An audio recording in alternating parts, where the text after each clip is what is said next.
এমন জোরে সজোরে ধাক্কা মারলাম, এক ধাক্কায় সন্তানটা গর্তের মধ্যে উপর হয়ে পড়ে গেল, চিত হয়ে দুটো হাত এক জায়গায় করে বলছে, বাবা বুঝতে পেরেছি আমার আম্মার কথাই সত্য হয়েছে।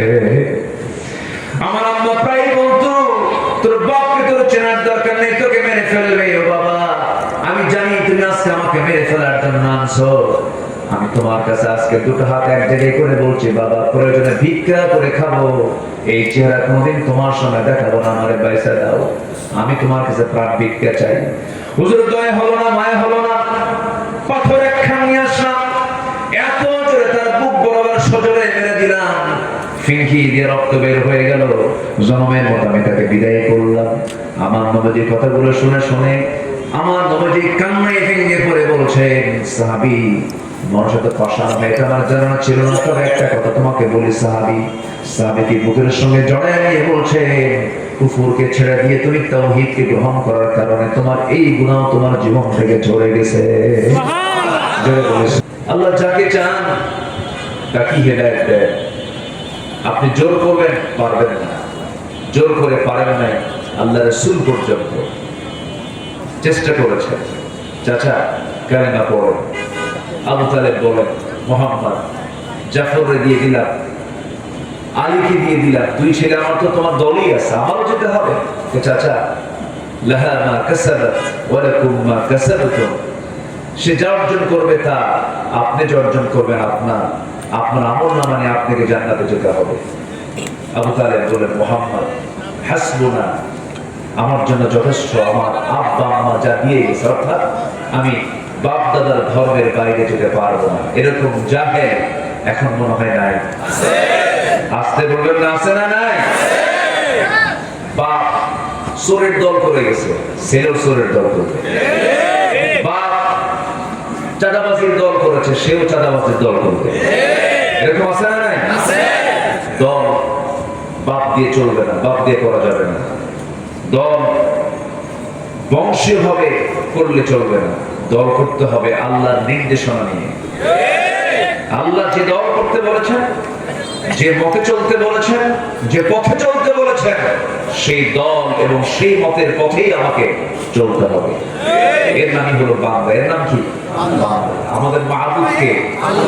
আর আমরা কার বান্দা? আমাকে আল্লাহ নির্দিষ্ট পন্থায় চলতে হবে। এই কোরআনে কারীমের ভিতরে আল্লাহ তাআলা সবকিছু বলে দিয়েছেন, সবকিছু আল্লাহ পাক এর মধ্যে উপস্থাপন করেছেন।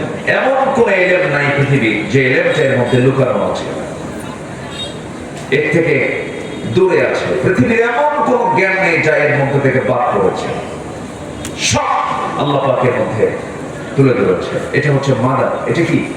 মাদার, মূল। এটা সম্মানিত ভাইরা,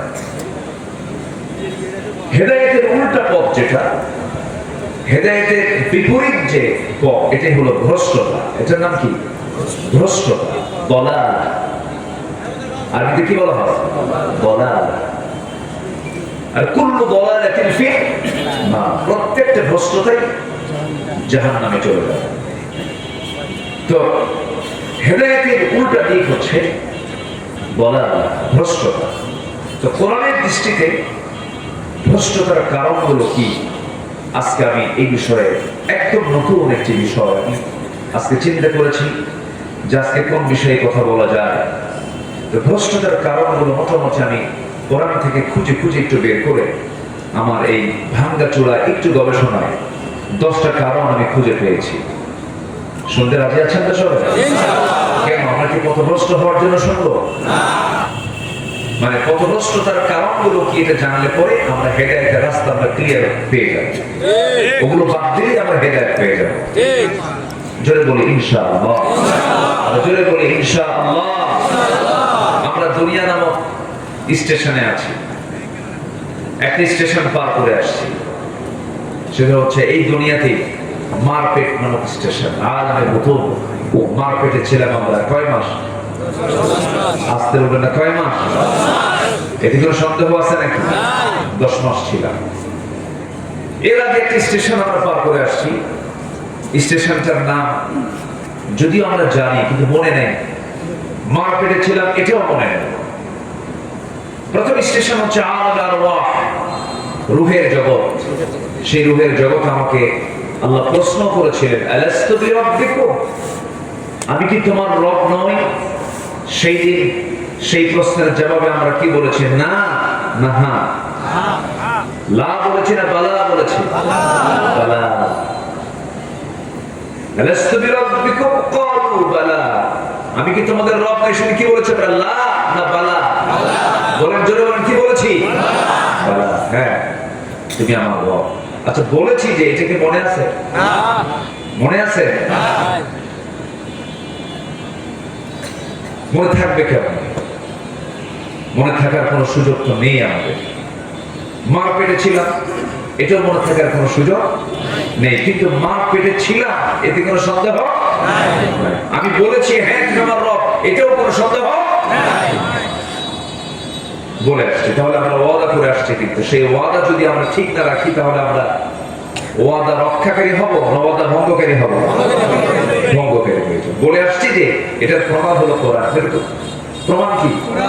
এটা অস্বীকার করার কোনো সুযোগ বলে আসছি। তাহলে এই তুমি আমার রব, এই স্বীকৃতি, রববিয়তের স্বীকৃতি দিয়ে আমি পৃথিবীতে আসছি। যদি এই স্বীকৃতির খেলাফ কিছু করি, আমি ওয়াদা ভঙ্গ করে ফেললাম। আর ওয়াদা ভঙ্গকারী জান্নাতি না জাহান্নামী?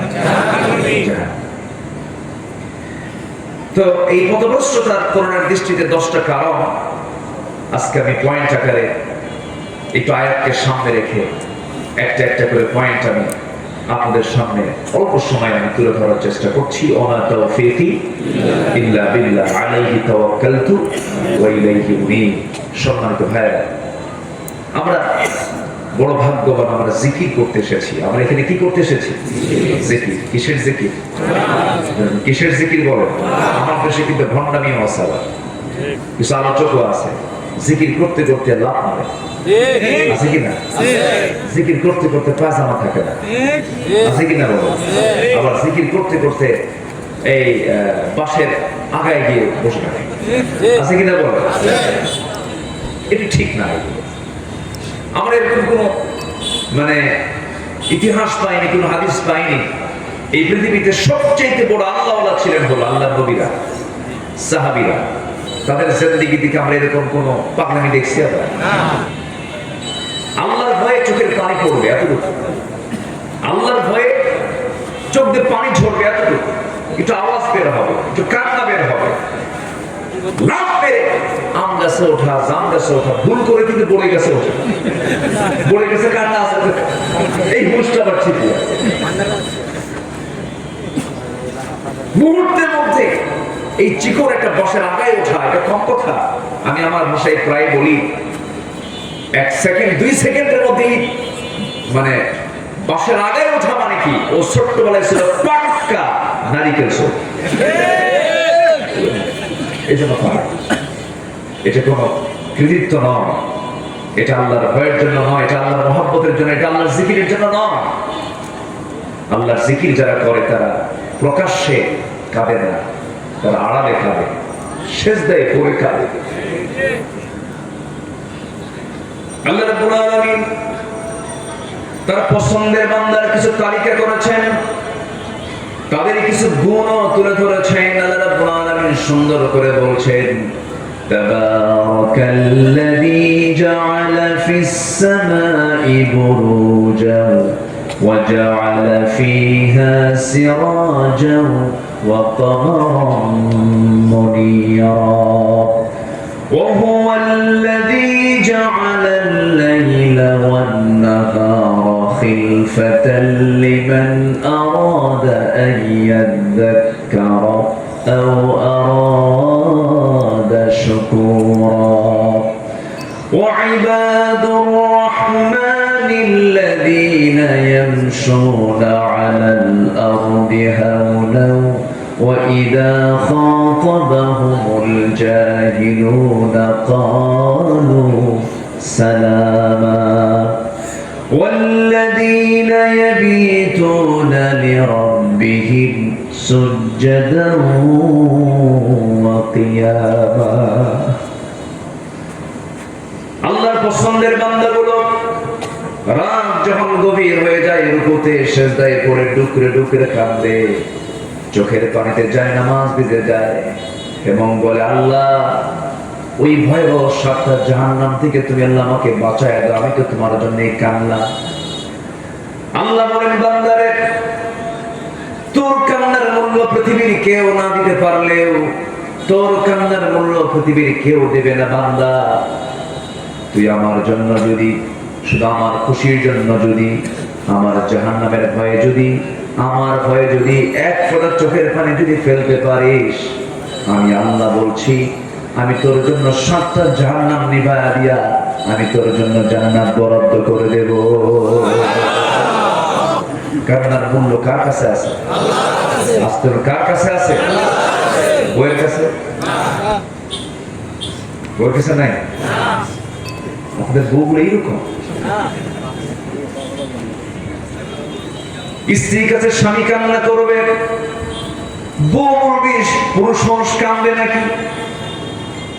আবার স্বামীর সামনে স্ত্রী কান্না করবে, স্বামী বলবে মেয়ে মানুষ এরকম কান্দে, ঠিক কিনা বল?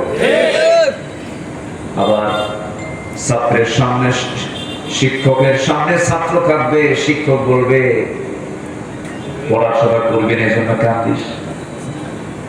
পৃথিবীর মানুষ কান্নার উৎস খুঁজবে, সেই কান্নার কোনো মূল্য দিতে পারবে না, কিন্তু আল্লাহ বললেন বান্দা তোর কান্নার মূল্য আমার কাছে এত দামি, তোর কান্না যদি শুধু আমার জন্য হয়, তোর জন্য জাহান্নামটা আমি আল্লাহ হারাম করে দেব। অতএব এমনি জায়গায় কেন্দ্র লাভ নেই, যা কাঁদবো আমার কার কাছে? আসতে বলবেন না, কার কাছে কাঁদবো? কাঁদো বাঙালি কাঁদো। কোন মাসে? কোন মাসে? কাঁদো বাঙালি কাঁদো। কিসের জন্য কাঁদবো? আমার পাপের জন্য কাঁদবো। কার কাছে কাঁদবো আমরা? আল্লাহর কাছে কাঁদবো। কোথায়? সে কান্নাকাটি আর নাই, সব চলে গেছে। এমন চুরি করছে, চুরি তো পুকুর চুরি না, করছিল সাগর চুরি। কি চুরি? আর কয়েকদিন থাকলে দেশই থাকবে, সব বন্দোবস্ত হয়ে গেছিল। দ্বিতীয় লন্দন দর্জি এটা। সিকিমকে যেভাবে আমার পার্শ্ববর্তী দেশ অ্যাটাক করেছিল, ঠিক ওই রকম ভাবে সেকেন্ড লন্দন দর্জির ভূমিকায় তাকে আনতে চেয়েছিল।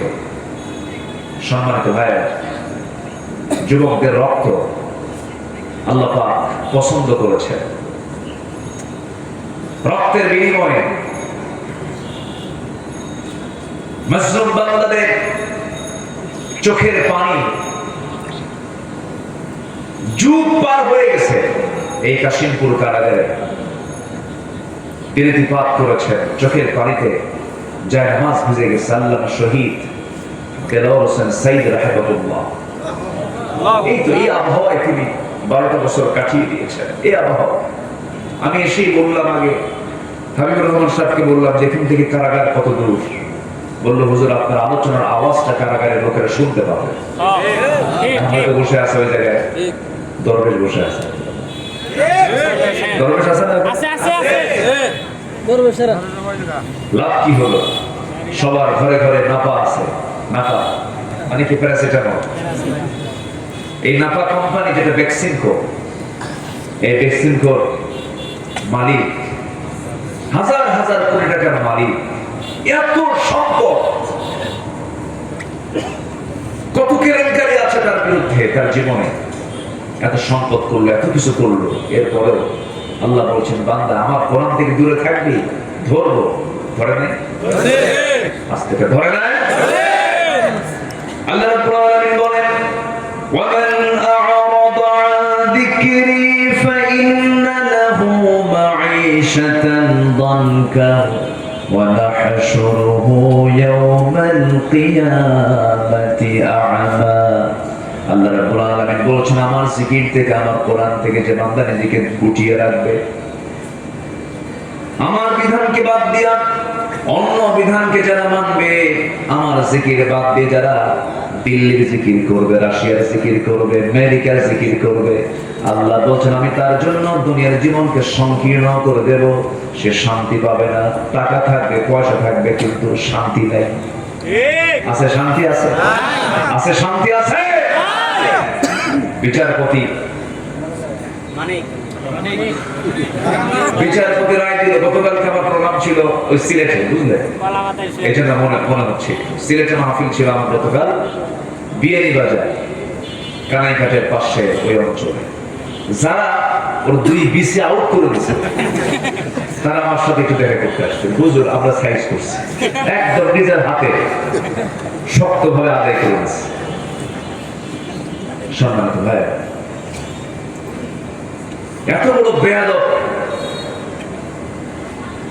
এত বড় উচ্ছৃঙ্খল, এরা বিচারপতির চেয়ারে বসেছিল। এরা বিচারপতিরা, এরা ছিল সন্ত্রাস। এরা কি ছিল? সন্ত্রাস ছিল, টেরর। এরা টেররিজমকে জাতির উপরে চাপিয়ে দিয়েছিল। আমাদেরকে বলেছিল আমরা নাকি সন্ত্রাসী, আমরা নাকি মানবতা বিরোধী অপরাধী, আমরা নাকি যুদ্ধাপরাধী, আমরা নাকি ধর্ষণকারী। এরকম করে আলেমদেরকে বিভিন্ন অভিযোগে অভিযুক্ত করার জন্য চেষ্টা করেছে। মৌলবাদ বলে গালি দিয়েছে। সেই মৌলবাদ আবার নতুন করে কেউ আবার এই শব্দ আনার চেষ্টা করছেন। এই শব্দ কিন্তু পশ্চিমাদের তৈরি করা, ইসলাম বিরোধী শক্তিদের তৈরি করা একটা নাম হচ্ছে মৌলবাদ। মৌলবাদ বলে যদি কোনো মুসলমান গালি দেয়, ও হচ্ছে ইহুদি খ্রিস্টানদের পা চাকা গোলাম। মৌলবাদ গালি মুসলমানকে কখনো দিতে পারে না। এই গালি এসছে মুসলমানদের মধ্যে থেকে না ইহুদি খ্রিস্টানদের মধ্যে থেকে? তারাই গালি দিয়েছে। সেই গালি মুসলমানকে কখনো দিতে পারে না। যদি কেউ দেয়, ভাবতে হবে ওরা আরেকটা এজেন্ডা বাংলার জমিনে কায়েম করতে চায়। রাগ করছে না? রাগ করলেও কিছু করার নাই। রাগ করলে কি করবো?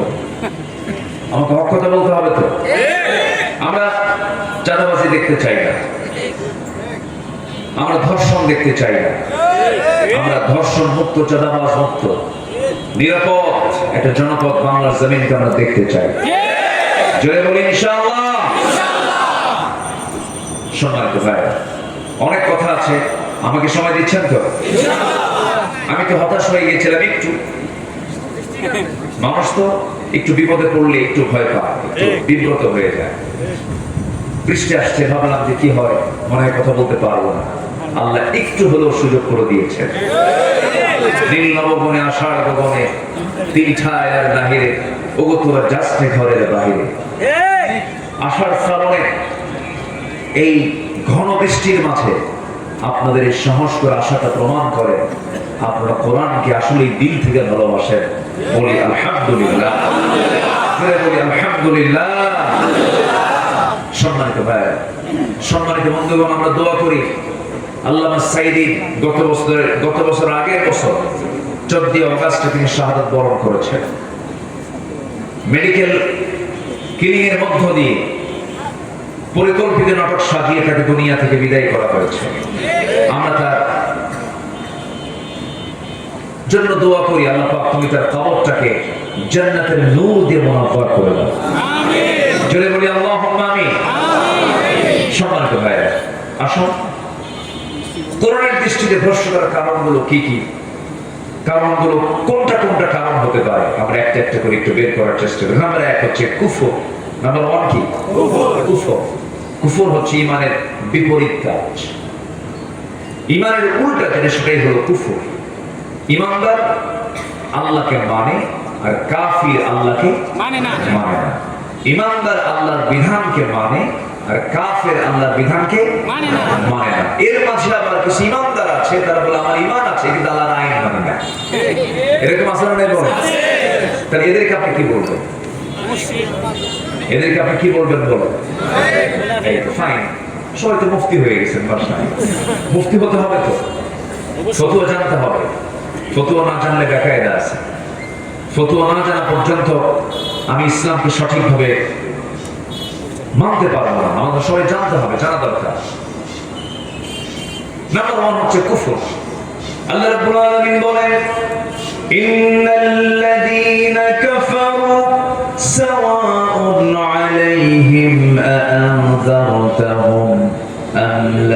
تنذرهم لا يؤمنون জোরে বলুন আল্লাহু আকবার সূরাতুল বাকারা আয়াত নাম্বার 6 আল্লাহ বলছেন যারা কুফরি করবে তাদের জন্য সবই সমান সমান। আপনি তাদেরকে ভয় দেখান বা না দেখান, তারা কখনো ঈমান আনবে না। এমন জাতীয় লোক বুঝে আমার দেশে নাই? আসতে বলবেন না, আছে না? নাই। আমার নবীজি 23 বছর নবুয়তের জিন্দেগির দায়িত্ব পালন করেছেন। এর মধ্যে 13 বছর কেটেছে মক্কা আর 10 বছর কেটেছে কোথায়? মদিনা। মোট কত বছর হলো? 23 বছর। বেঁচেছেন হলো 63 বছর 9 ঘন্টা। 63 বছর 9 ঘন্টা তার হায়াত ছিল। এই দুনিয়ার জিন্দেগিতে যখন আল্লাহ রাব্বুল আলামিন তাকে পাঠালেন, এই দুনিয়াতে তিনি আগমন যখন করলেন, জন্ম যখন তার হলো, কত বড় মহান মানুষ তিনি। এই জমিনে যখন তিনি আসেন, আল্লাহ তার উদ্দেশ্যে বলছেন ওয়ামা আরসালনাকা ইল্লা রাহমাতাল লিল আলামিন। হে রাসূল, আমি হলাম রব্বুল আলামিন, আর আমি আপনাকে জগৎবাসীর জন্য রহমত করে পাঠিয়েছি। আপনি হচ্ছেন আলামিনের জন্য রহমত, এই জগতের জন্য আপনি রহমত। এই পৃথিবীতে যত পয়গম্বর পাঠিয়েছেন, সমস্ত পয়গম্বরদের মধ্যে শ্রেষ্ঠ পয়গম্বর কোন পয়গম্বর বলো?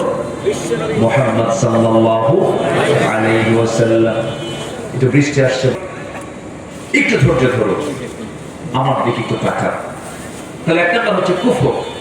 এই কুফরই কিন্তু ইমানদারের মাধ্যমেও ঘটতে পারে কিছু কিছু ক্ষেত্রে। যেমন আমার রাসূল বলেছেন মান তারাকা সালাতান মুতাআম্মিদান ফাকাদ কাফার। যে ব্যক্তি এক ওয়াক্ত নামাজ ইচ্ছাকৃতভাবে ছেড়ে দিল, সে যেন কুফরি করলো। আল ফারকু বাইনাল মুমিন ওয়াল কাফির তারকুস সালাত। মুমিন এবং কাফিরের মাঝে পার্থক্য সৃষ্টিকারী হলো নামাজ। আমার বন্ধুগণ, এই জন্য ইমানদার জীব সে কখনো কুফরি করতে পারে না। আল্লাহ রাব্বুল আলামিন এই জায়গায় বলছেন আফাতুমিনুনা বিবা'দিল কিতাবি ওয়া তাকফুরুনা বিবা'দ। তোমরা কিতাবের কিছু অংশ মানবে আর কিছু অংশ মানবে না, তা হবে না। তোমাকে পুরোপুরি মানতে হবে।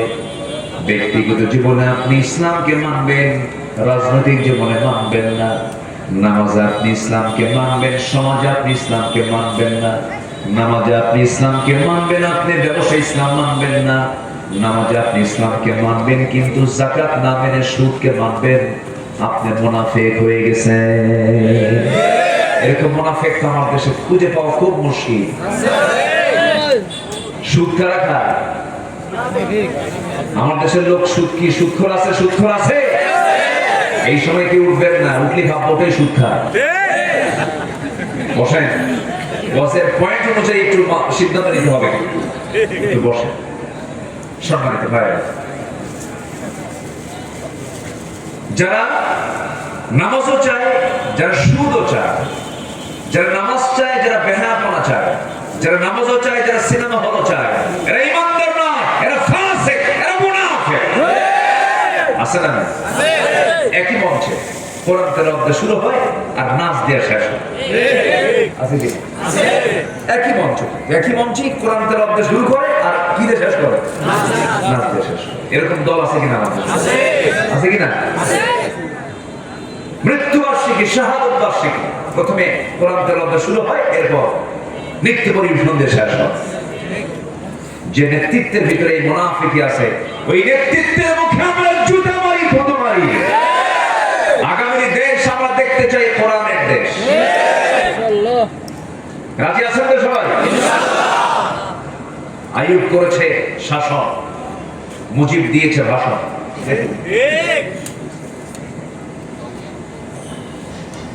আর জিয়া কেটেছে খাল, আর এরশাদ ছিল তাল ব্যথা। ঠিক আছে কিনা? সব থেকে শেষ আগামী দেশ আমরা দেখতে চাই কোরআনের দেশ। রাজি আছেন কারা কারা? হাত করে দেখান।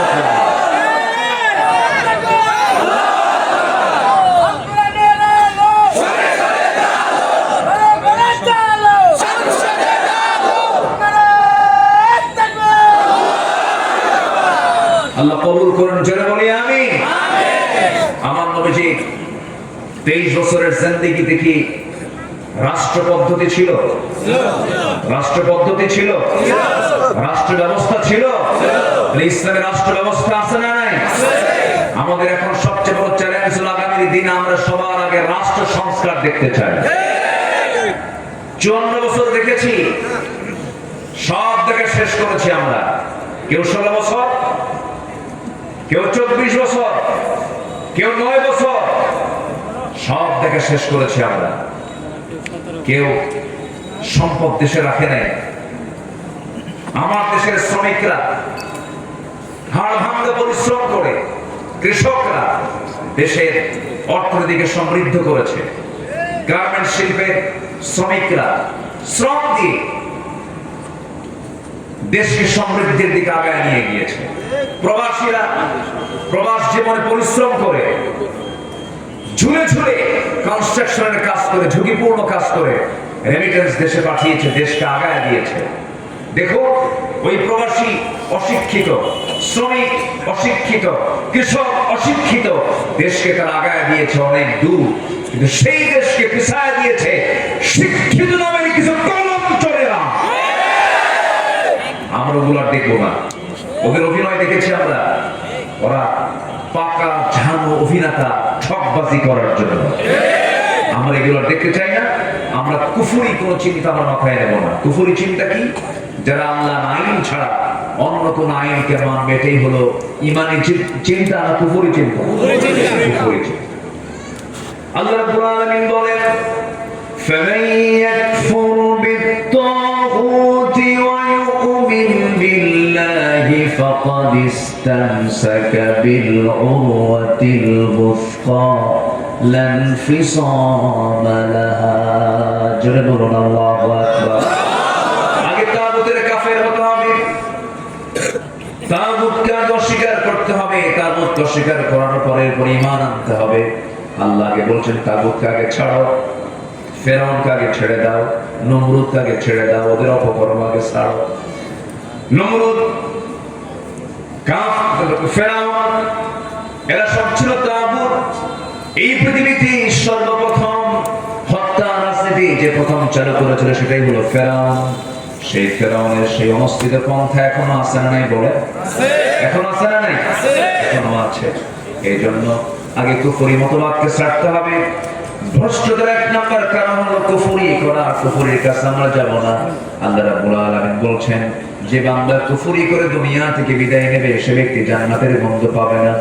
আল্লাহ রাব্বুল আলামিন আরেক জায়গায় বলছেন, ওয়া মাইয়াবতাগি গায়রাল ইসলামি দীনান ফালান ইউকবালা মিনহু ওয়া হুয়া ফিল আখিরাতি মিনাল খাসিরিন। জোরে বলুন আল্লাহু আকবার। যে ব্যক্তি নামাজ পড়লো, রোজা রাখলো, টাকা আছে হজ করলো, টাকা আছে যাকাত দিল, মসজিদ বানালো, মাদ্রাসা বানালো, লম্বা দাড়ি রাখলো, জুব্বা খান করলো, চেহারা দেখে মনে হয় জিবরাইলের মতো, কিন্তু দল হিসাবে ইসলামকে বাদ দিয়ে অন্য কোনো দলকে গ্রহণ করলো। আল্লাহ রাব্বুল আলামিন বলছেন, যত কিছুই করুক না কেন আমি আল্লাহ তার কোনো প্রাপ্তি আমার কাছে রাখি নাই, তার জন্য আছে জাহান্নাম। এরকম নাউযুবিল্লাহ।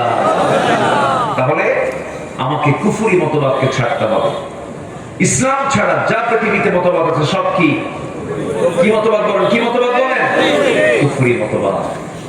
ইসলাম ছাড়া পৃথিবীতে এখন মোটামুটি ৭০ থেকে ৭২টি মতবাদ আছে যেটা মানুষ তৈরি করেছে। আর ইসলাম কার? আল্লাহর। ইসলামটা কার? আল্লাহর। সূর্য কার? আল্লাহর। চন্দ্র কার? আল্লাহর। আকাশ কার? আল্লাহর। সূর্যের ভিতরে কোনো ভুল আছে? নাই। আকাশের কোনো প্ল্যানিং এ কোনো ভুল আছে? নাই। আমার আপনার বিল্ডিং এ নাই? আছে। আছে না নাই? আছে। বিল্ডিং বানাতে নিয়ে না এটা না করে ওটা করলে ভালো হবে। আজ থেকে 50 বছর আগের বিল্ডিং এখন কি নাই? ওকে ওকে না, ওল্ড হয়ে গেছে। এখন নিউ আর্কিটেক্ট ইঞ্জিনিয়ার চলে আসছে, এটা চলবে না, এটা ভাঙবো, নতুন করে করো। কিন্তু কোটি কোটি বছর আগে আল্লাহ পাক আকাশ বানিয়েছেন, ভাঙে ভাঙা লাগে? ভাঙার কোনো প্রয়োজন আছে? যারা বলে ইসলাম 1400 বছর আগে, ভুল কথা। ইসলাম শুধু 1400 বছর আগের নয়, আদমের সময়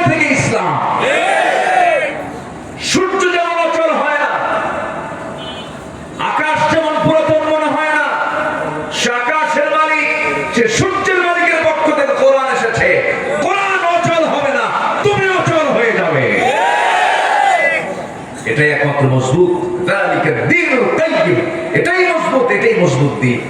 এটা ছাড়া বান্দা কখনো শান্তি পেতে পারে না।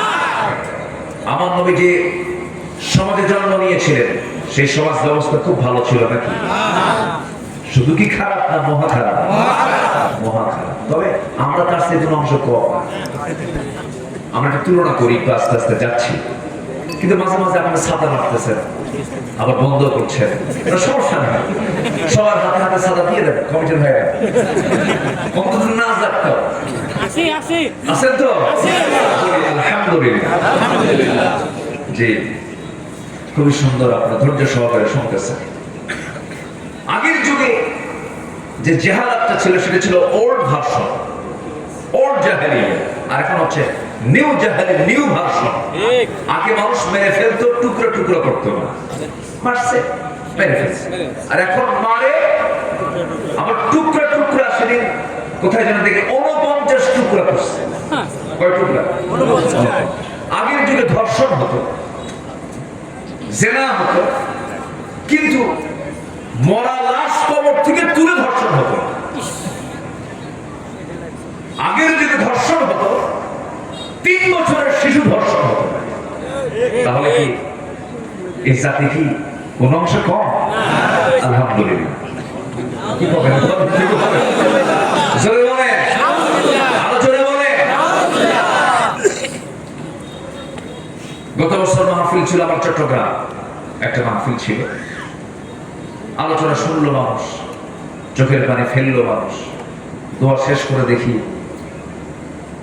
মঞ্চের কোনায় রাখছে জুতা, আমার জুতা নাই। এই কথা কি বুঝতেছেন? আমার মনে হয় পৃথিবীতে 200 রাষ্ট্রের মধ্যে একটা রাষ্ট্র আছে বাংলাদেশ, যে দেশে জুতা পর্যন্ত থাকে না। মসজিদে জুতা রাখার জায়গা সব জায়গায় আছে, মক্কায় আছে, মদিনায় আছে, কিন্তু সামনে না। ওটা একটা সাইডে রেখে, নাম্বারে রেখে ওখান থেকে অনেক দূর চলে যায়, 1 কিলোমিটার দূরে চলে যায় জুতো। ওই জায়গায় একটা নাম্বার রাখি, ওই জাস্ট কি খুঁজে পাওয়ার জন্য সেখানে জুতা রাখার জায়গা, চোরের জন্য। আর আমার দেশে জুতা রাখার জায়গা কি রক্ষা করার জন্য? জুতা রক্ষার জন্য, চোর থেকে বাঁচার জন্য। আবার এক মসজিদে দেখি জুতা রাখার জায়গা আমরা শুধু খোলা রাখা না, তালা সিস্টেম করছে, মানে যার যে জুতা রাখবে মানে চাবি রাখছে, চাবি সিস্টেম লক দিয়ে ওই চাবিটা হাতে দিয়ে নামাজ শেষে আবার তালা খুলে জুতা নিয়ে যাবে। এই হচ্ছে আমার দেশের মানুষের সিচুয়েশন, সম্পদের নিরাপত্তা। জুতা যদি একবার ভুল করে আপনার পিছনে রেখে, হয়তো ভালো একটা জুতা কিনেছেন একজোড়া, পিছনে রেখে যদি নামাজে যান, নামাজ হওয়াই কঠিন। রুকুতে যে তাসবিহ হবে না, খালি মনে মনে করবেন জুতা আছে। এই হচ্ছে অবস্থা। সম্মানিত ভাইরা, আমরা কোন সমাজে বসবাস করছি? যে সমাজে নিজের পিতার সামনে, পিতার কাছে নিজের মেয়ে সন্তান নিরাপদ নয়। মহারা বাবা মেয়ে তার কাছে নিরাপদ নয়।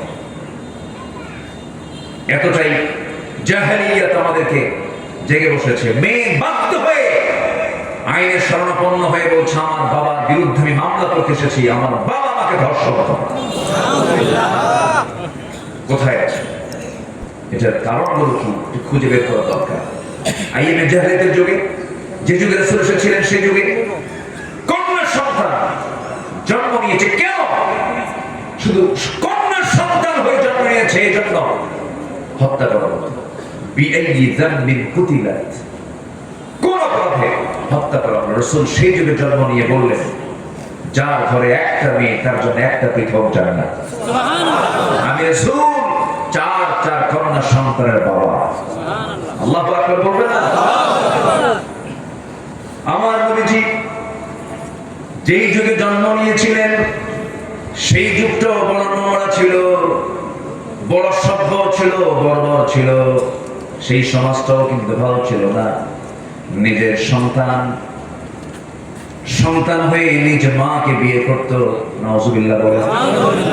বাবা বিয়ে করেছে, সৎ মা ছেড়ে দিয়েছে, সেই সৎমাকে সন্তান নিয়ে সে ঘরে তুলতো বউ বানায়।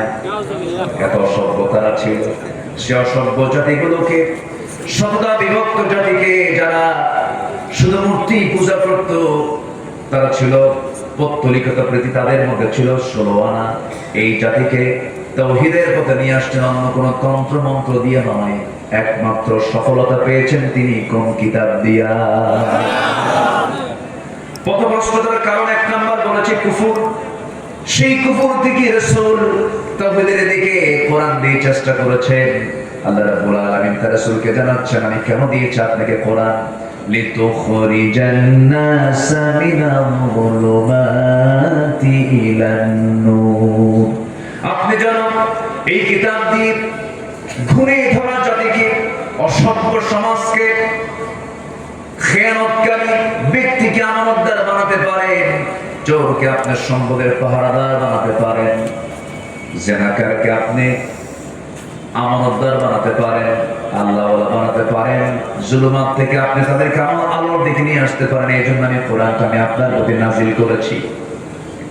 একজন সাহাবী নবীর সামনে মরা চেহারা নিয়ে, কাদা কাদা চেহারা নিয়ে নবীর সামনে বসে আছেন। সুন্দর চেহারার অধিকারী সেই সাহাবী হাঁটু বেড়ে দিয়ে নবীর সামনে বসে আছেন। মুখে তার কোন হাসির কোন ছাপ নাই। রাসূল বলছেন, সাহাবী মনক্ষুণ্ণ কেন, কি হয়েছে? ইসলাম কবুল করেছে এজন্য তোমার মনে হয় মন খারাপ হয়েছে? হুজুর না, আমি দিন গ্রহণ করেছি, আমি তো বড় ভাগ্যবান, আমি কালিমাওয়ালা হয়েছি, কালিমাপন্থী হয়েছি, দিনটাকে বুঝতে পেরেছি। কান্দো কেন, কি হয়েছে তোমার, মন খারাপ কেন? ইয়া রাসূলুল্লাহ, আপনি বলেছেন যে ব্যক্তি দিন গ্রহণ করবে, দিন গ্রহণ করার কারণে তার আগের সমস্ত গুনাহগুলো মাফ হয়ে যায়। কিন্তু আমার মন বলছে, হুজুর দিন গ্রহণ করেছে কিন্তু একটা অপরাধ আমার বারবার, সেই অপরাধ বোধটা বারবার মনে হচ্ছে, অপরাধের কথা বারবার আমার মনে হচ্ছে। আমার মনে হয় সকল গুনাহ মাফ হলেও এই গুনাহটা আল্লাহ পাক আমার মাফ করবেন না। আমার নবীজি যখন কেউ কথা বলতো, রাসূল চুপ করে শুনতেন। আমার নবীজি শুধু বলতেন না, শুনতেন, বলতেন, শুনতেন, বলতেন। মানুষকে বসার সুযোগ দিতেন, কথা বলার সুযোগ দিতেন। এমনকি গরিব মানুষগুলো, অসহায় মানুষগুলোর পাশে রাসূল আরো বেশি টাইম দিতেন। আমার রাসূল বললেন, সাহাবী কেন তোমার মন খারাপ, কি জন্য তুমি কাঁদো, কোন গুণ তোমার মাফ হবে না, বিস্তারিত বলো আমি শুনি। আমার নবীজির এমন সময় যেত ঘন্টার পর ঘন্টা রাসূল চুপ থাকতেন, কথা বলতেন না, শুধু কথা শুনতেন। আমার নবীর সামনে এক সাহাবী বলছেন, ইয়া রাসূলুল্লাহ আমি একটু কথা বলতে চাই। কি বলবে বলো? দাঁড়ায় গেলেন সাহাবী, বলছেন, হুজুর আমার একটা ওয়াজ আছে। কি ওয়াজ বলো? হুজুর জাহেলি যুগের ওয়াজ। কি ওয়াজ বলো? হুজুর জাহেলি যুগে আমি একটা মূর্তির পূজা করতাম, সেই মূর্তিটা যত্ন করতাম, বুকে রাখতাম, পেটে রাখতাম, সবসময় তাকে যত্নের সঙ্গে সম্মানের সঙ্গে আমি তাকে রাখতাম, ভাগ্যের প্রতীক মনে করতাম, যেখানে যেতাম সঙ্গে করে নিয়ে যেতাম। একদিন লম্বা সফরে বের হলাম, হঠাৎ করে লম্বা সফরে যেতে নিয়ে আমার শৌচ কার্যের প্রয়োজন হলো, আমার প্রকৃতির ডাকে সাড়া দেওয়ার প্রয়োজন হলো। এই দেবতা আমি রাখবো কোথায়, মূর্তি আমি রাখবো কোথায়, এই চিন্তা করে আমি খুঁজলাম ভালো একটা জায়গা কোথায় পাওয়া যাবে। উঁচু একটা জায়গায় রাখলাম, টিলাতে রাখলাম, উঁচু টিলের উপরে রেখে আস্তে করে আমি আড়ালে চলে গেলাম। আড়ালে গিয়ে শৌচকার্য কমপ্লিট করলাম। শৌচকার্য কমপ্লিট করে হুজুর এসে দেখি আমার সেই দেবতার আপাদমস্তক মাথা থেকে পা পর্যন্ত ভিজা। ভাবলাম রহমতের পানি, বরকতের পানি, এটা মনে করে আমার জিহ্বা লাগালাম, লেমন করলাম, চাটন দিয়ে দেখি আমতা আমতা পচা পচা গন্ধ, টক টক গন্ধ। আমার নবীজি মুস্কি মুস্কি হাসি দিচ্ছেন আর কথাগুলো শুনতেছেন। আমার নবীজির পর কি হলো বলো? হুজুর পানি দেখে মনে করলাম বরকতের পানি, কিন্তু না, দেখি কিছুক্ষণ পর চেয়ে থেকে দেখি সামনের দিকে একটা কুকুর লেজ গুটায় গুটায় যায়। ভাবলাম কুত্তাই তো কাম সারছে। আমার নবীজি মুস্কি মুস্কি হাসি মারলেন। সাহাবায়ে কেরাম আওয়াজ দিয়ে আসলেন, ইয়া রাসূলুল্লাহ এত রাত আমার ভিতরে জমা হয়ে গেল, সারা জীবন আমি তাকে সম্মান করলাম, ভাগ্যের প্রতীক মনে করলাম। যে দেবতা তার নিজের অস্তিত্বকে রক্ষা করতে পারে না, সেই দেবতা আমার রব হতে পারে না। আমি আমার হাতের মধ্যে এমন একটা আসার মানলাম, টুকরো টুকরো হয়ে গেল। আপনার কাছে এসে এমন রবের সন্ধান পেলাম যে রব আমার আসমানের মালিক আল্লাহ রাব্বুল আলামিন। বলে সুবহানাল্লাহ। আমার নবীজি সাহাবীদের কথাগুলো মনোযোগ দিয়ে শুনতেন, ঘন্টার পরে ঘন্টা চলে যেত। আমার নবীজি অনেক সময় চুপ, লম্বা সময় চুপও থাকতেন, কথাগুলো শুনতেন, আবার মাঝে মাঝে বলতেন। তবে আমার নবীজি কথা বলতেন যতটুকু অপ্রয়োজনীয়, প্রয়োজনীয়। বলেন বলেন বলেন বলেন, অতিরিক্ত না প্রয়োজন? অতিরিক্ত কোনো কথা বলতে গেলে ভুল আছে না নাই? জিহ্বাকে বিশ্রাম দিতে হয়। জিহ্বায় যত বেশি কথা আনবেন মূল্যহীন হয়ে যাবেন। বউয়ের সামনে বেশি বেশি কথা বলবেন, বউ বলবে বাঁচাও। আপনার কর্মচারীর সামনে আপনি বেশি বেশি কথা বলবেন, আপনাকে বলবে বেশি কথা কয়। নিজের ব্যক্তিত্ব বজায় রাখার জন্য, ঈমানটাকে ঠিক রাখার জন্য জিহ্বা যে মেশিন আল্লাহ রাব্বুল আলামিন আমাকে আপনাকে দিয়েছে, এটার বিশ্রাম যারা যত বেশি হবে সে তত বড় নিরাপদে থাকবে। এই জন্য বিশ্রামে রাখার চেষ্টা করব। যতটুকু কথা বলবো সেই কথাগুলো হবে অপ্রয়োজন না প্রয়োজন? আমার নবীজি বললেন, সাহাবী বলো কি হয়েছে তোমার? হুজুর আমি এমন একটা অপরাধ করে ফেলেছি, মনে হয় অপরাধটা আমার মাফ হবে না। কি করেছো বলো? হুজুর নিজের হাতে নিজের মেয়েকে খুন করেছি। রাসূল বলেন, আমি শুনেছি, কিন্তু আমি তোমার কাছ থেকে আজ কিছু শুনতে চাই, বলো তো, লম্বা করে একটু বলো। নবীজি শুনতেছেন, বসে আছেন। এবার তিনি বলছেন, হুজুর বিয়ে করলাম, বাচ্চা পেটে আসলো বইয়ের, বললাম চলে যাও মায়ের বাড়ি, ছেলে হলে নিয়ে আসবে, মেয়ে হলে জীবন্ত পুঁতে হত্যা করবে, পাঠায় দিলাম। আমি তাকে আলটিমেটাম, চূড়ান্ত কথাটা বলে দিলাম। বউটা আমার চলে গেল, সন্তান ডেলিভারি হলো। পরের দিন আমি তাকে জিজ্ঞাসা করলাম সন্তানের খবরটা কি? আমাকে জানানো হলো সন্তানটা মৃত হয়েছে। এদিকে সন্তানটা সেরেনা হয়ে মেয়ে সন্তান হয়েছে। এই মেয়ে সন্তানকে আমার চোখে আড়াল করে মা মহব্বতের পরিমাণটা বেশি। হুজুর আমাকে আড়াল করে সন্তানটা ধীরে ধীরে অন্যের বাড়িতে ধীরে ধীরে বড় করেছে। 5-6 বছর বয়স হয়ে গেছে, জানতেই পারি নাই। হঠাৎ করে আমার একদিন দৃষ্টিগোচর হলো, আমার সামনে ধরা পড়ে গেছে। আমার হাতে আমার মতোই হাত, আমার মতো কপাল, আমার মতো চোখ, আমার মতো চেহারা, আমার মতোই চুল টুল। সন্দেহ হলো, চট করে ধরলাম, শক্ত করে ধরে বউয়ের সামনে হাজির করে বললাম, সত্যি করে বলো তো সন্তানটা কার? আমার স্ত্রী চোখের পানি ফেলতে ফেলতে বলছে, স্বামী আমার, আপনার তথ্য কেমন করে গোপন করবো? আপনার তো সন্তান, এই তথ্য আমার কি গোপন করা যায় নাকি?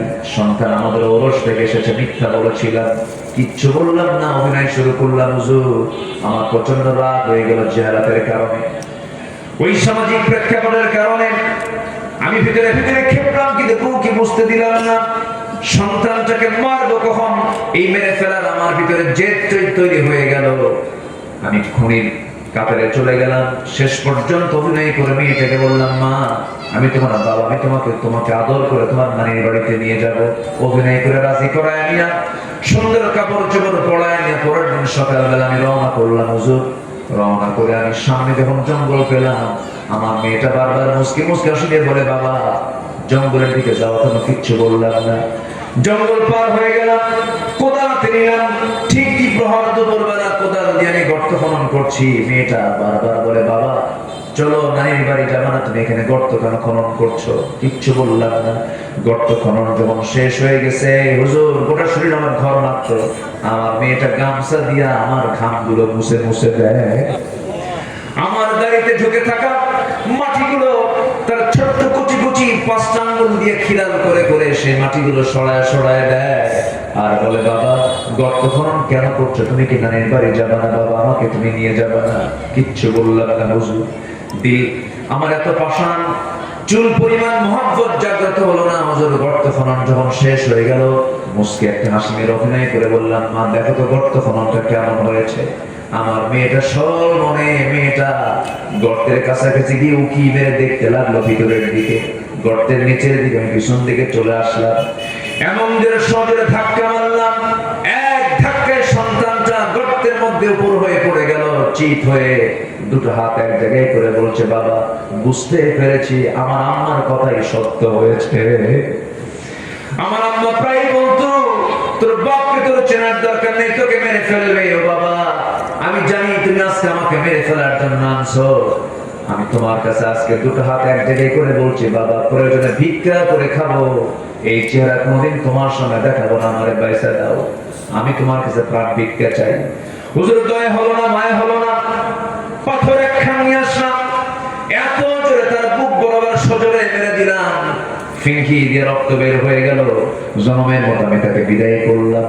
আমার নবীর কথাগুলো শুনে শুনে আমার নবী কান্নায় ভেঙে পড়ে বলছেন, সাহাবী মানুষের তো পাশান হয়, এটা আমার জানা ছিল না, তবে একটা কথা তোমাকে বলি সাহাবী। সাহাবীকে বুকের সঙ্গে জড়ায় নিয়ে বলছে, কুফরকে ছেড়ে দিয়ে তুমি তাওহীদকে গ্রহণ করার কারণে তোমার এই গুনাহ তোমার জীবন থেকে ঝরে গেছে। জোরে বলে সুবহানাল্লাহ, আরো জোরে বলে সুবহানাল্লাহ। সেই মানুষগুলোকে এক সুতার কাঠিতে আবদ্ধ করলেন, এক কালিমার পথে নিয়ে চলে আসলেন, অন্য কোন জাদু দিয়ে নয়, মন্ত্র দিয়ে নয়, কি দিয়া? বলবেন না কি দিয়া? কোরআন যে মানবে সে বিফল না সফল, সে পরাজিত না বিজয়ী। আমাদের জন্য কোনো পরাজয় নাই, মুসলমানদের জীবনে কোনোদিন পরাজয় হতে পারে না। মুসলমানদের জীবনে বিজয়, মুসলমানদের জীবনে কি বলেন?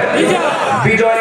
আল্লাহ রাব্বুল আলামিন বলেন, কেন বিজয়? আল্লাহ রাব্বুল আলামিন বলছেন, يقتل فسوف نؤتيه أجرا عظيما يقتل أو يغلب فسوف نؤتيه أجرا عظيما।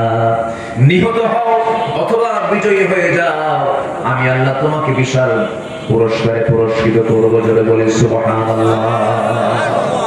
আমার ভাইরা, কোরআনের দৃষ্টিতে কত ভ্রষ্টতার 10টা কারণ আছে, এর মধ্যে একটা কারণ কেবল বললাম, আরো আছে 9টা কারণ। নাম্বার 2 হলো শিরিক করা। কি করা বলে?